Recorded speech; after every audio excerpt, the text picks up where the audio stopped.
Hello friends, एक बार फिर से बहुत बहुत स्वागत है आप सभी का हमारे इस यूट्यूब चैनल मेजर टारगेट पर। तो फ्रेंड्स, आज हम लोग लेके आए क्लास 10 के संस्कृत में हम लोग काफ़ी महत्वपूर्ण पार्ट को देखेंगे। आलस कथा में हम लोग वीवीआई ऑब्जर्व क्वेश्चंस को देखेंगे जो आपके आने वाले मैट्रिक बोर्ड परीक्षा के लिए बहुत इंपॉर्टेंट है। और दोस्तों, ये आलस कथा में हम लोग जो है ना बहुत ऐसे प्रश्न हैं जो आपके मैट्रिक बोर्ड परीक्षा में बार बार पूछे जा चुके हैं, इसलिए इस वीडियो को संपूर्ण शुरू से लेकर आखिरी तक जरूर देखिएगा। अगर आपको भी मैट्रिक बोर्ड परीक्षा में अच्छे मार्क्स लाना है तो इस वीडियो को पूरा जरूर देखिएगा। और इसमें हम लोग जो है ना जितने भी प्रश्न को देखने वाले हैं सभी प्रश्न आपका एनसीईआरटी पैटर्न पर आधारित है। तो फ्रेंड्स, फटाफट से वीडियो को लाइक कर दीजिएगा। अगर आप हमारे चैनल पर नए हैं तो प्लीज चैनल को सब्सक्राइब करके बेल आइकन को प्रेस करके ऑल पर जरूर सेलेक्ट कर लीजिएगा। और लास्ट में आप लोग कमेंट करके बताइएगा कि इनमें से पहले से कितना प्रश्न आप लोग को याद था। तो फ्रेंड्स, देखते हैं यहाँ पे आज का प्रथम प्रश्न। तो देखिएगा, बहुत ही महत्वपूर्ण प्रश्न है। देखिएगा क्या करा है कि आलस कथा पाठ के रचयिता कौन है। तो दोस्तों, बहुत ही महत्वपूर्ण प्रश्न है। ऑप्शन ए में आपका दिया हुआ है कालिदास, बी में विद्यापति और सी में है विष्णु शर्मा और डी में आपका दिया हुआ है नारायण पंडित। तो दोस्तों, आलस कथा पाठ के रचयिता कौन है। तो दोस्तों, आलस कथा पाठ के जो रचयिता है ना विद्यापति है। यहाँ पे हमारा ऑप्शन नंबर बी जो है ना बिल्कुल से उत्तर हो जाएगा। ये प्रश्न बहुत ही महत्वपूर्ण है दोस्तों। अब आइए फ्रेंड्स, देखते हैं यहाँ पे दूसरा प्रश्न भी बहुत ही महत्वपूर्ण है। देखिएगा क्या कराए कि आलस कथा पाठ कहाँ से संकलित है। तो दोस्तों, ऑप्शन ए में आपका दिया हुआ है महाभारत से, बी में है रामायण से और सी में है मेघदूत से और डी में आपका दिया हुआ है पुरुष परीक्षा से। तो दोस्तों, ये आलस कथा पाठ जो है ना पुरुष परीक्षा से संकलित है। यहाँ पे हमारा ऑप्शन नंबर डी जो है ना बिल्कुल से उत्तर हो जाएगा कि आलस कथा पाठ कहाँ से लिया गया है। तो दोस्तों, पुरुष परीक्षा से लिया गया है। अब चलिए फ्रेंड्स, देखते हैं यहाँ पे तीसरा प्रश्न काफी महत्वपूर्ण है। देखिएगा क्या करा है कि आलसियों को प्रतिदिन भोजन कौन देते थे। तो दोस्तों, ऑप्शन ए में आपका दिया हुआ है मिथिला के राजा, बी में मिथिला के राजकुमार और सी में है मिथिला के मंत्री वीरेश्वर और डी में आपका दिया हुआ है इनमें से कोई नहीं। तो दोस्तों, आलसियों को प्रतिदिन जो भोजन देते थे ना मिथिला के मंत्री वीरेश्वर देते थे। यहाँ पे हमारा ऑप्शन नंबर सी जो है ना बिल्कुल से उत्तर हो जाएगा। और दोस्तों, मिथिला के मंत्री वीरेश्वर काफी दानी आदमी थे, साथ में इसे भी आप लोग याद रखिएगा। अब आइए फ्रेंड्स, देखते हैं यहाँ पे चौथा प्रश्न भी बहुत ही महत्वपूर्ण है। देखिएगा क्या कराए कि वास्तविक आलसियों की संख्या कितनी थी। तो दोस्तों, जो सच में आलसी थे ना, जो सच आलसी थे, रियल आलसी थे, उसकी संख्या कितनी थी। दोस्तों, ऑप्शन ए में आपका दिया हुआ 5, बी में 6 और सी में है 4 और डी में आपका दिया हुआ है 3। तो दोस्तों, वास्तविक आलसियों की संख्या जो है ना 4 थी। यहाँ पे हमारा ऑप्शन नंबर सी जो है ना बिल्कुल से उत्तर हो जाएगा। जो रियल में आलसी थे ना उनकी संख्या कितनी थी, 4 थी। अब चलिए फ्रेंड्स, देखते हैं यहाँ पे अगला प्रश्न। ये 5 नंबर प्रश्न भी बहुत ही महत्वपूर्ण है। तो दोस्तों, इसमें हम लोग टोटल 20 मोस्ट इंपोर्टेंट आलस कथा पार्ट से जो है ना ऑब्जर्व क्वेश्चंस को देख रहे हैं। प्लीज वीडियो को संपूर्ण शुरू से लेकर आखिरी तक जरूर देखिएगा। और आपको जो भी प्रश्न याद नहीं है ना तो प्लीज उस प्रश्न को अपने नोटबुक में नोट कर लीजिएगा। तो देखिए यहाँ पे 5वां प्रश्न क्या कराए कि आलसियों का सुख देखकर कौन नकली आलसी बनने की कोशिश की है। तो दोस्तों, आलसियों का सुख देखकर कौन नकली आलसी बनने का कोशिश की। ऑप्शन ए में आपका दिया हुआ है मंत्रियों ने, बी में चोरों ने और सी में है धूर्तों ने और डी में आपका दिया हुआ है पहरेदारों ने। तो दोस्तों, आलसियों का सुख देखकर जो है ना कौन नकली आलसी बनने का कोशिश किए। तो दोस्तों, धूर्त लोगों ने कोशिश की। यहाँ पे हमारा ऑप्शन नंबर सी जो है ना बिल्कुल से उत्तर हो जाएगा। अब चलिए फ्रेंड्स, देखते हैं यहाँ पे अगला प्रश्न। देखिएगा क्या कराए कि बनावटी आलस दिखाकर कौन भोजन ग्रहण कर रहे थे। तो दोस्तों, ऑप्शन ए में आपका दिया हुआ है आलसी लोग, बी में धूर्त लोग और सी में है मूर्ख लोग और डी में आपका दिया हुआ है जानवर। तो दोस्तों, बनावटी आलस दिखाकर कौन जो है ना भोजन ग्रहण कर रहे थे। तो दोस्तों, धूर्त लोग जो है ना बनावटी आलसी दिखाकर भोजन ग्रहण कर रहे थे। यहाँ पे हमारा ऑप्शन नंबर बी जो है ना बिल्कुल से उत्तर हो जाएगा, धूर्त लोग। अब आइए फ्रेंड्स, देखते हैं यहाँ पे 7वां प्रश्न।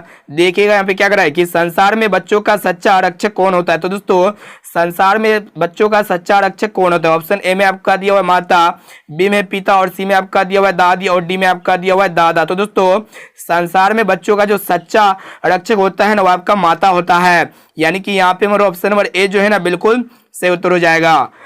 अब आइए फ्रेंड्स, देखते हैं यहाँ पे 8वां प्रश्न भी बहुत ही महत्वपूर्ण है। देखिएगा क्या करा है कि मंत्री वीरेश्वर का स्वभाव कैसा था। तो दोस्तों, मंत्री वीरेश्वर का स्वभाव कैसा था। ऑप्शन ए में आपका दिया हुआ है क्रोधी, बी में दानी और सी में आपका दिया हुआ है कृपण, डी में है इनमें से कोई नहीं। तो दोस्तों, बताइए यहाँ पे जो मंत्री वीरेश्वर का स्वभाव जो है ना कैसा था। तो दोस्तों, दानी आदमी थे।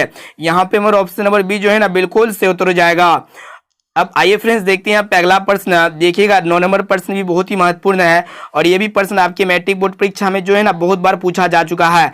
तो दोस्तों देखिएगा यहाँ पे क्या करा है कि वीरस्वर कौन था। तो दोस्तों वीरस्वर कौन था? ऑप्शन ए में आपका दिया हुआ मिथिला के राजा, बी में मिथिला का मंत्री और सी में मिथिला के राजकुमार और डी में आपका दिया हुआ मिथिला के संतरी। तो दोस्तों ये वीरस्वर जो है ना ये मिथिला के मंत्री थे। यहाँ पे हमारा ऑप्शन नंबर बी जो है ना बिल्कुल सही उत्तर हो जाएगा। अब आइए फ्रेंड्स देखते हैं यहाँ पे 10वां प्रश्न भी बहुत ही महत्वपूर्ण है। देखिएगा क्या करा है कि अत्यधिक खर्च देखकर राज्य के कर्मचारी ने मंत्री वीरस्वर को क्या सलाह दिया। तो दोस्तों अत्यधिक खर्च देखकर राज्य के कर्मचारी ने मंत्री वीरस्वर को क्या सलाह दिया। तो दोस्तों जो सच में आलसी थे इनकी संख्या 4 थी और चारों आलसियों को मुफ्त में भोजन मिलता था। तो यह देखकर धूर्त लोग बनावटी आलसी बन गए और आलसशाला में रहने लगे, तो इनको भी मुफ्त में भोजन मिलने लगा। तो दोस्तों अत्यधिक खर्च देखकर राज्य के कर्मचारी ने मंत्री वीरस्वर को क्या सलाह दिया। ऑप्शन ए में आपका दिया हुआ राशन बंद करने का, बी में आलसी पुरुषों की परीक्षा लेने का और सी में आलसियों को और अधिक सुविधा देने का और डी में आपका दिया हुआ है इनमें से कोई नहीं। तो दोस्तों अत्यधिक खर्च देखकर राज्य के कर्मचारी ने मंत्री वीरस्वर को क्या सलाह दिया? आलसी पुरुषों की परीक्षा लेने का। ऑप्शन नंबर बी जो है ना बिल्कुल सही उत्तर हो जाएगा, आलसी पुरुषों की परीक्षा लेने का। बहुत ही महत्वपूर्ण प्रश्न को देख रहे हैं, प्लीज वीडियो को संपूर्ण शुरू से लेकर आखिरी तक जरूर देखिएगा। अब आइए फ्रेंड्स देखते हैं यहाँ पे अगला प्रश्न भी बहुत ही महत्वपूर्ण है। देखिएगा क्या करा है कि आग कहाँ लगाई गई। तो दोस्तों आग कहाँ लगाई गई? ऑप्शन ए में आपका दिया हुआ है आलसशाला में, बी में है गजशाला, आपका सी में दिया हुआ है अश्वशाला में और डी में आपका दिया हुआ इनमें से कोई नहीं। तो दोस्तों आग कहाँ लगाई गई? तो दोस्तों आग जो है ना आलसशाला में लगाई गई थी। यहाँ पे हमारा ऑप्शन नंबर ए जो है ना बिल्कुल सही उत्तर हो जाएगा। बहुत ही महत्वपूर्ण प्रश्न है। अब आइए फ्रेंड्स देखते हैं यहाँ पे अगला प्रश्न भी बहुत ही महत्वपूर्ण है। देखिएगा क्या करा है कि आलसशाला में आग क्यों लगाई गई थी। तो दोस्तों ये भी प्रश्न मोस्ट इंपोर्टेंट। ऑप्शन ए में आपका दिया हुआ है आलसियों को भगाने के लिए, बी में है आलसियों को खाने देने के लिए और सी में आपका दिया हुआ है आलसियों की परीक्षा लेने के लिए और डी में आपका दिया हुआ इनमें से कोई नहीं। तो दोस्तों आलसशाला में आग क्यों लगाई गई थी? तो दोस्तों आलसशाला में आग इसलिए लगाया गया था आलसियों को परीक्षा लेने के लिए। यहाँ पे हमारा ऑप्शन नंबर सी जो है ना बिल्कुल सही उत्तर हो जाएगा, आलसियों की परीक्षा लेने के लिए या फिर असली आलसी के पहचान के लिए। अब आइए फ्रेंड्स देखते हैं यहाँ पे अगला प्रश्न भी बहुत ही महत्वपूर्ण है। देखिएगा क्या करा है कि आलसशाला में आग किसने लगाई। तो दोस्तों ये प्रश्न मोस्ट इंपोर्टेंट है। तो दोस्तों ऑप्शन ए में आपका दिया हुआ मिथिला के राजा, बी में मिथिला के राजकुमार और सी में मिथिला के मंत्री वीरस्वर और डी में आपका दिया हुआ इनमें से कोई नहीं। तो दोस्तों आलसशाला में आग किसने लगाई थी? तो दोस्तों आलसशाला में आग जो है ना मिथिला के मंत्री वीरस्वर लगाए थे। यहाँ पे हमारा ऑप्शन नंबर सी जो है ना बिल्कुल सही उत्तर हो जाए। और दोस्तों मिथिला के मंत्री आलसशाला में आग क्यों लगाई थी? दोस्तों मिथिला के मंत्री आलसशाला में असली आलसियों के पहचान के लिए आग लगाई थी।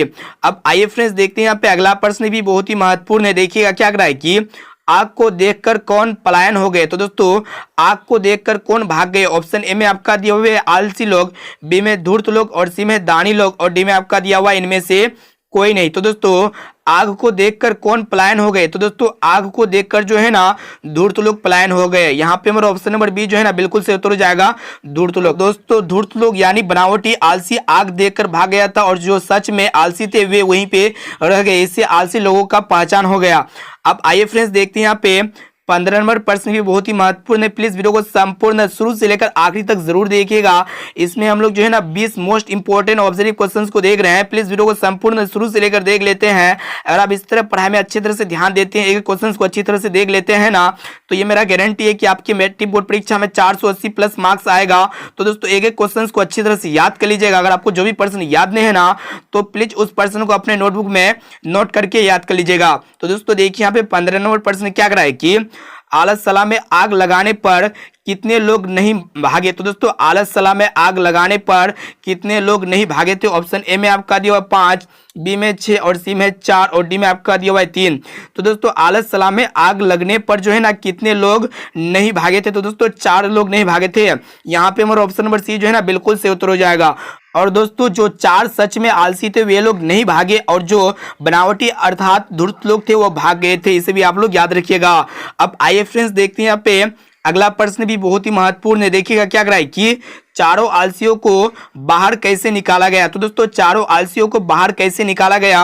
ऑप्शन ए में आपका दिया हुआ पैर पकड़कर, बी में केस पकड़कर और सी में हाथ पकड़कर और डी में आपका दिया हुआ है इनमें से कोई नहीं। तो दोस्तों चारों आलसियों को बाहर कैसे निकाला गया? तो दोस्तों चारों आलसियों को जो है ना केस पकड़कर बाहर निकाला गया। यहाँ पे मेरा ऑप्शन नंबर बी जो है ना बिल्कुल सही उत्तर हो जाएगा, केस पकड़कर। बहुत ही महत्वपूर्ण प्रश्न है। अब आइए फ्रेंड्स देखते हैं यहाँ पे अगला प्रश्न को देखिएगा क्या करा है कि मैथिली कोकिला के नाम से कौन प्रसिद्ध है? तो दोस्तों मैथिली कोकिला के नाम से कौन प्रसिद्ध है? ऑप्शन ए में आपका दिया हुआ है विद्यापति और बी में है रमापति और सी में है उमापति और डी में आपका दिया हुआ है चंदा झा। तो दोस्तों मिथिला कोकिला के नाम से कौन प्रसिद्ध है? तो दोस्तों विद्यापति प्रसिद्ध है। यानी कि यहाँ पे हमारा ऑप्शन नंबर ए जो है ना बिल्कुल सही उत्तर हो जाएगा। ये भी प्रश्न बहुत ही इंपॉर्टेंट है, एक एक प्रश्न को अच्छी तरह से याद कर लीजिएगा। अब चलिए फ्रेंड्स देखते हैं यहाँ पे अगला प्रश्न। ये भी प्रश्न बहुत ही महत्वपूर्ण है। देखिएगा क्या करा है कि मैथिली कवि कौन थे? तो दोस्तों मैथिली कवि यानी कि जो मैथिली लिखते थे वो कवि जो है ना कौन थे? ऑप्शन ए में आपका दिया हुआ है मनबोध, बी में है चंदा झा और सी में दिया हुआ है विद्यापति और डी में आपका दिया हुआ भास। तो दोस्तों ये मैथिली कवि जो है ना ये विद्यापति थे। यहाँ पे हमारा ऑप्शन नंबर सी जो है ना बिल्कुल सही उत्तर हो जाएगा। अब चलिएगा फ्रेंड्स देखते हैं यहाँ पे अगला प्रश्न। ये भी प्रश्न बहुत ही महत्वपूर्ण है। देखिएगा क्या करा है कि नीतिकार आलस को क्या मानते थे? तो दोस्तों नीतिकार आलस को क्या मानते थे? ऑप्शन ए में आपका दिया हुआ है शत्रु, बी में आश्चर्य और सी में है मित्र और डी में आपका दिया हुआ है सहयोगी। तो दोस्तों नीतिकार आलस को जो है ना क्या मानते थे? तो दोस्तों शत्रु मानते थे। यहाँ पे हमारा ऑप्शन नंबर ए जो है ना बिल्कुल सही उत्तर हो जाएगा। नीतिकार आलस को क्या मानते थे? शत्रु मानते थे। अब आइए फ्रेंड्स देखते हैं यहाँ पे अगला प्रश्न को। देखिएगा क्या करा है कि किसे देखकर धूर्त लोग भाग गए? तो दोस्तों किसे देखकर धूर्त लोग भाग गए? ऑप्शन ए में आपका दिया हुआ आग को, बी में राज्य को और सी में मंत्री को और डी में आपका दिया हुआ है वर्षा को। तो दोस्तों किसे देखकर धूर्त लोग भाग गए? तो दोस्तों जो है ना ये आग को देखकर जो है ना धूर्त लोग भाग गए थे। यहाँ पे हमारा ऑप्शन नंबर ए जो है ना बिल्कुल सही उत्तर हो जाएगा। अब आइए फ्रेंड्स देखते हैं यहाँ पे लास्ट और अंतिम प्रश्न बहुत ही महत्वपूर्ण है। देखिएगा क्या करा है कि भूख से पीड़ित होकर भी कौन कुछ नहीं कर पाते? तो दोस्तों भूख से पीड़ित होकर भी कौन जो है ना कुछ नहीं कर पाते? ऑप्शन ए में आपका दिया हुआ है धूर्त लोग, बी में आलसी लोग और सी में आपका दिया हुआ है दानी लोग और डी में आपका दिया हुआ राजा। तो दोस्तों यहाँ पे आप लोग को बतलाना है कि भूख से पीड़ित होकर भी कौन कुछ नहीं कर पाते? तो दोस्तों जो आलसी लोग हैं ना भूख से पीड़ित होकर भी कुछ नहीं कर पाते हैं। यानी कि यहाँ पे हमारा ऑप्शन नंबर बी जो है ना बिल्कुल सही उत्तर हो जाएगा। तो फ्रेंड्स यहाँ पे हम लोग जो है ना टोटल 21 मोस्ट इंपोर्टेंट आलस कथा के ऑब्जर्विंग क्वेश्चंस को देखे जो आपके आने वाले मैट्रिक बोर्ड परीक्षा बहुत इंपॉर्टेंट है। तो दोस्तों इस वीडियो को एक क्वेश्चंस को अच्छी तरह से याद कर लीजिएगा। अगर आपको जो भी प्रश्न याद नहीं है ना तो प्लीज उस प्रश्न को अपने नोटबुक में नोट कर लीजिएगा।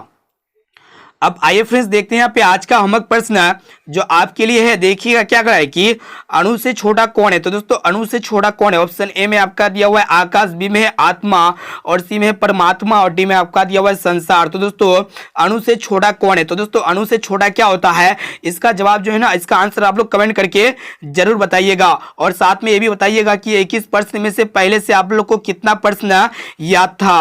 अब आइए फ्रेंड्स देखते हैं यहाँ पे। अभी तो वीडियो को लाइक नहीं किए ना तो फ्रेंड्स वीडियो को लाइक जरूर कर दीजिएगा और हमारे चैनल पर नए हैं तो प्लीज चैनल को सब्सक्राइब करके बेल आइकन को प्रेस करके ऑल पर जरूर सेलेक्ट कर लीजिएगा और इस वीडियो को अपने दोस्तों में एक बार जरूर शेयर